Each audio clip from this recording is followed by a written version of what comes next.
Bonjour et bienvenue sur la chaîne du Monde de Aude. Donc cette semaine, on va continuer à parler du thème J'attire ce que je suis. La semaine dernière, on a déjà introduit dans une première vidéo un petit peu pourquoi on en vient à regarder tout ce qu'il y a de négatif autour de nous.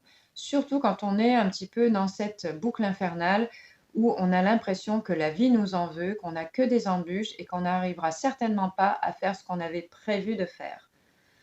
Voilà, donc vous pouvez la visionner au besoin juste ici. Donc pour continuer un petit peu sur cette vidéo où on a brièvement parlé de notions de pensée limitante en fait, qui montre que notre pensée a une tendance négative à partir du moment où on va commencer à focaliser justement sur ce qui ne se passe pas de bien dans la journée.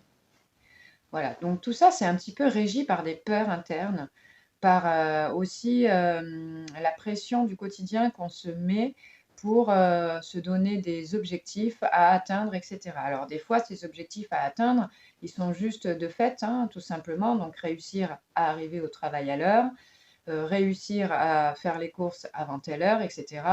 Peut-être si on a des enfants, aller chercher les enfants à telle heure, etc. Donc c'est vrai que déjà, on a un facteur temps qui nous emprisonne un petit peu dans ce truc-là, en fait, hein.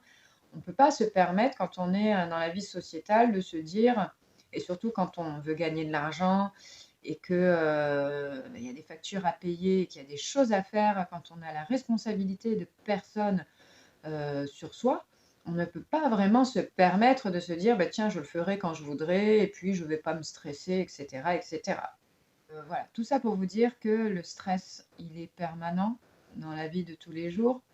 Donc, comment un petit peu faire en sorte que le stress soit moins présent? Ben déjà, c'est en se rendant compte de tout ce qui ne nous convient pas dans la vie. Alors là, ça ne veut pas dire on va rentrer en dépression, en fait, la vie sociétale ne me correspond absolument pas, c'est pas ça l'idée.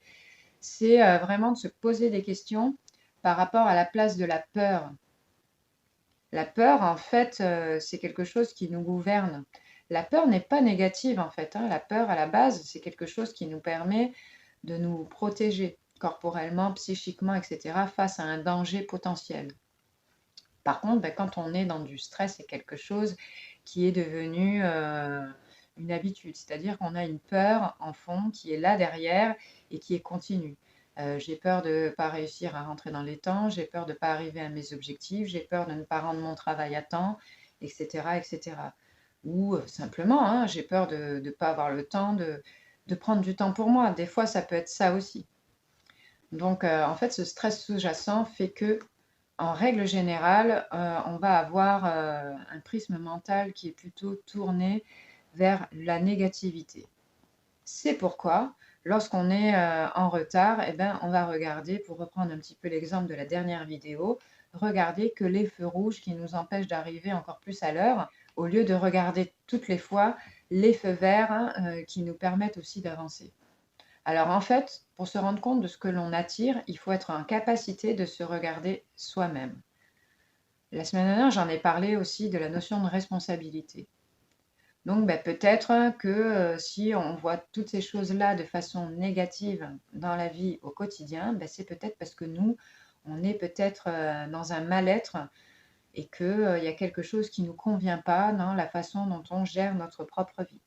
Des solutions, il y en a plein, hein. Donc il y a une meilleure organisation à prendre, pourquoi pas, ou des fois aussi être en capacité de se dire ça c'est pas pour moi, ça c'est pour moi, etc., etc.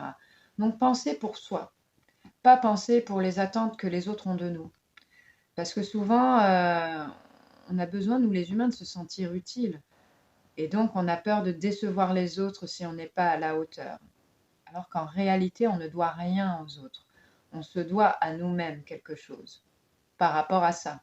Si on doit être à la hauteur de quelqu'un, c'est peut-être à la hauteur de nous-mêmes.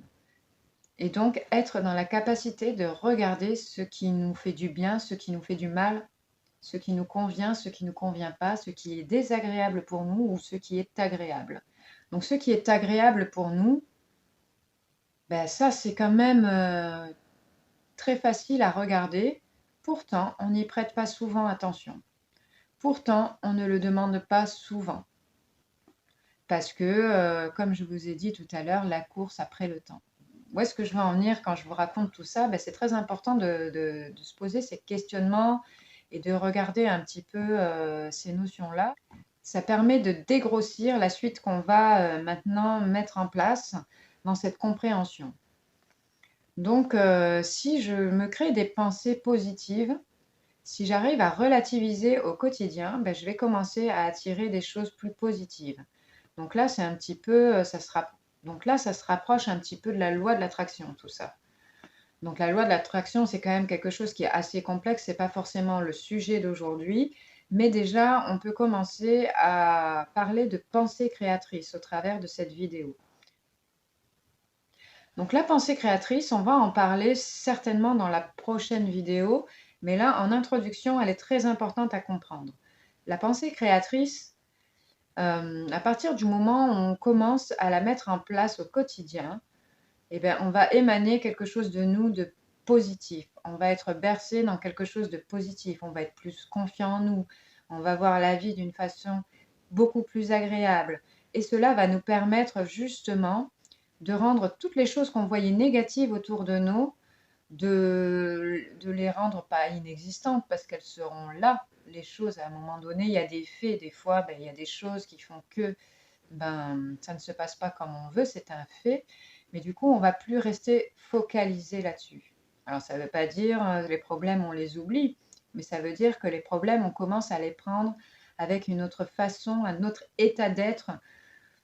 Et ça change énormément de choses. Un exemple concret, si on reprend l'exemple de la vidéo 1, je suis en retard, etc. On en a un petit peu parlé. Hein, comme on voit tous les feux rouges et les piétons qui traversent et tout ce qui nous empêche d'avancer, les bouchons, etc., on se rend compte qu'on va être encore plus en retard.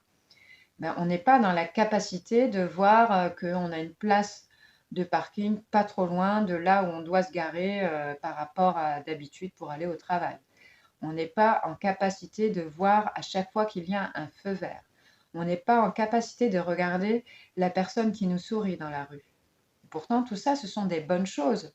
Et s'il faut, notre vie, elle est assez équilibrée en termes de choses désagréables et agréables, en fait.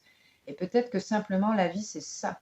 C'est être dans l'expérimentation de tout ce qui se produit chaque instant, mais que tout a son importance, en fait. Être capable de regarder une situation positive ou négative à n'importe quel moment est très important. C'est une faculté qu'il faut aussi développer.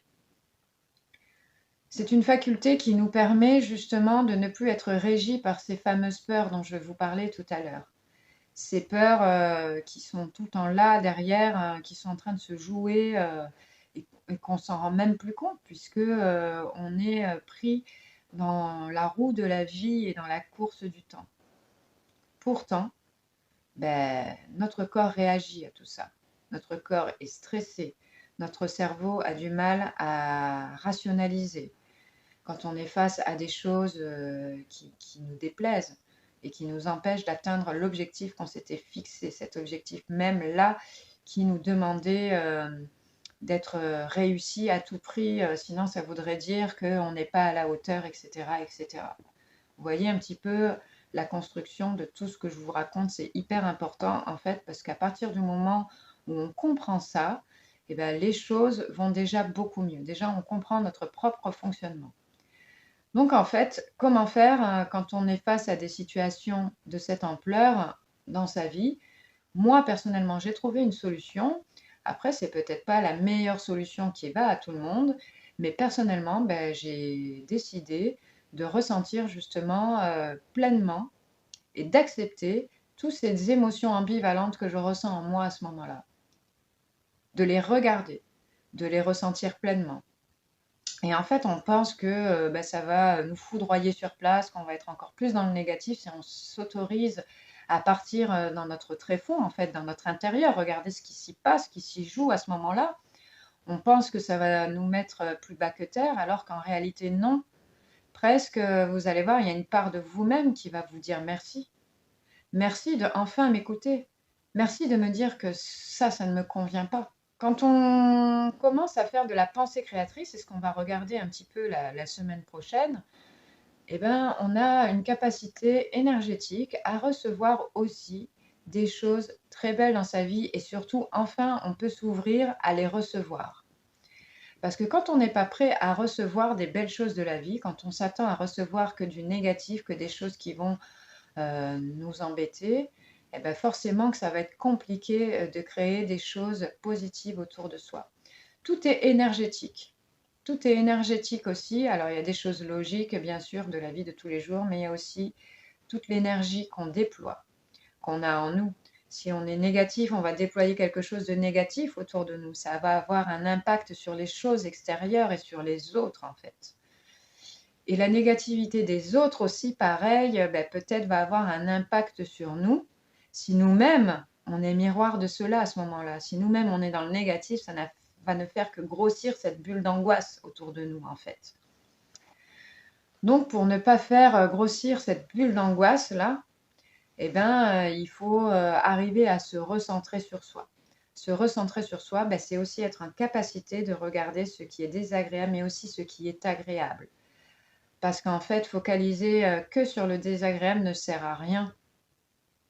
Puisque de toute façon, la plupart du temps, on ne peut rien y changer à ces choses désagréables. À part notre façon de les accueillir et à part notre façon de leur accorder de l'importance, c'est-à-dire toute l'importance, ou la regarder pour ce qu'elle est et ne pas rester bloqué dessus. Vous voyez un petit peu ce que je veux dire? Donc, ça va être important de regarder aussi tout ce qu'il y a de positif. Apprendre à accepter qu'on a le droit à avoir des belles choses dans la vie, qu'on n'est pas qu'un robot qui doit courir toute la journée pour atteindre des objectifs et être à la hauteur de l'attendu des autres, mais comprendre aussi que nous-mêmes, on a besoin de se poser avec soi-même, de se câliner, de se cajoler, de s'envoyer des choses positives. On a le droit de vivre aussi une belle vie, de remarquer tout ce qu'il y a de beau autour de nous et de nous sentir vivants, vivants réellement en nous. Voilà ce que je voulais vous partager cette semaine. J'espère que vous avez tout compris ce que je vous ai raconté. Ceci dit, pour moi, c'était très très clair. J'espère que ça l'est également pour vous. En tout cas, s'il y a des notions que vous ne comprenez pas, n'hésitez pas à rembobiner et à bien comprendre le fil. N'hésitez pas aussi à me poser des questions en commentaire si justement vous avez des choses à me demander ou des choses à éclairer par rapport à tout ce que je viens de vous dire. En attendant, de vous retrouver la semaine prochaine pour parler de la pensée créatrice. Je vous souhaite une excellente semaine et toujours, comme la semaine dernière, le même message. Regardez bien tout ce qu'il y a de beau, tout ce qui se joue de beau autour de vous.